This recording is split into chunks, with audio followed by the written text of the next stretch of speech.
sikat na banda, ang bandang Invictus! Ayan, kitang-kita nyo naman yung mga fans nila. Sobrang excited na ma-meet ang kanilang mga idolo. At mukhang nag-aaway ang mga fans nila. Tanungin natin sila kung ano nagaganap. Excuse me? Excuse me? Nag-aaway ba kayong dalawa? Anong kaguluhan to? Eh paano? Yung mga bulok na poser dyan, feeling solid fans, nakikiuso lang naman, pinapasikip pa yung lugar dito. Uso mo, pang-uso ha? Eh ako ang president ng original fans club ng Invictus at saka hello, isa ako sa mga admin nila. Kaya kung meron ng poser dito, hindi ako yun, baka ikaw yun. Grabe, naiiyak naman ako. Eh, ang dali-dali lang naman gumawa ng Facebook page. Eh, admin din naman ako ng Twitter, Instagram at Facebook account nila. Hello? Eh, nakikiuso ka lang eh. Alam mo ba yon? Nakikiuso ka lang. Ako nga eh, di ba? Unang gig nila sa Quezon City, nandun ako. Dahil una pa lang, fan na talaga nila ako. Hello? Masasagot ka ba doon? Hello daw, nakakaiyak naman. Feeling mo ikaw lang nanood ng concert. Uy, nandun ako, front row pa, pumapalakpak nga ako, ganun o. Hindi mo lang narinig yung palakpak ko dahil nandun ako sa likod. Bumibili ako ng CD nila na walang pumapansin. Yun ang totoong fan! Sandali lang ha.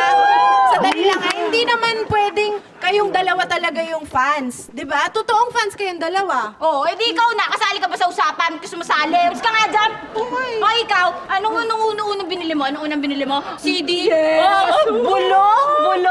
Meron lang naman akong raw recordings nila nung college. Wait lang. Alam mo ba, first year college sila nung nabuo sila at hindi pa Invictus ang pangalan nila. Oo, hindi talaga yun. Dahil ang unang pangalan ng banda nila, Tinderbox?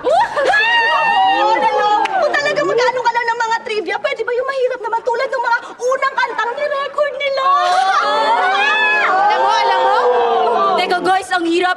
Mahirap na ba yun? Di ako makahinga. Grabe. Eh alam naman ng lahat, una nilang ni-record yung Tanghaling Tapat. Ito, alam mo ba, ni-record nila yon doon sa may Maynila, sa maliit na studio. Bakit ko alam? Text mo ko ha. Kasi iniintay ko sila sa labas.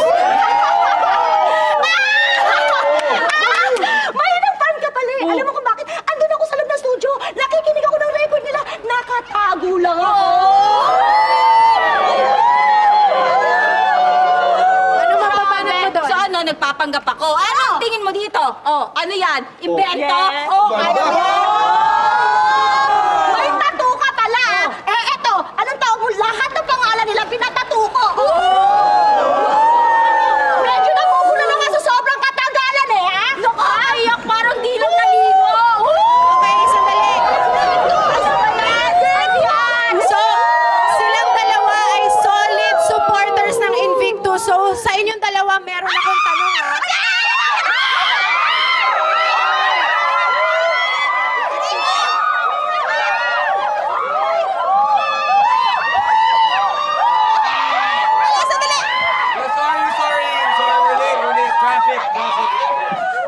Uy, na-traffic lang po sila. Uy, kayong dalawa, ano ba kayo? Magulos dili nga kayo. Nasa corner niyo! Invictus ako! Biggest fan niyo! Biggest ako! Kayo nakakahiya, kayo nagugulo kayo. Invictus! Ako yung solid fan ninyo! I love Invictus! Wow! Oh my God! Solid fan ako ng Invictus! Nakakahiya! I love you guys!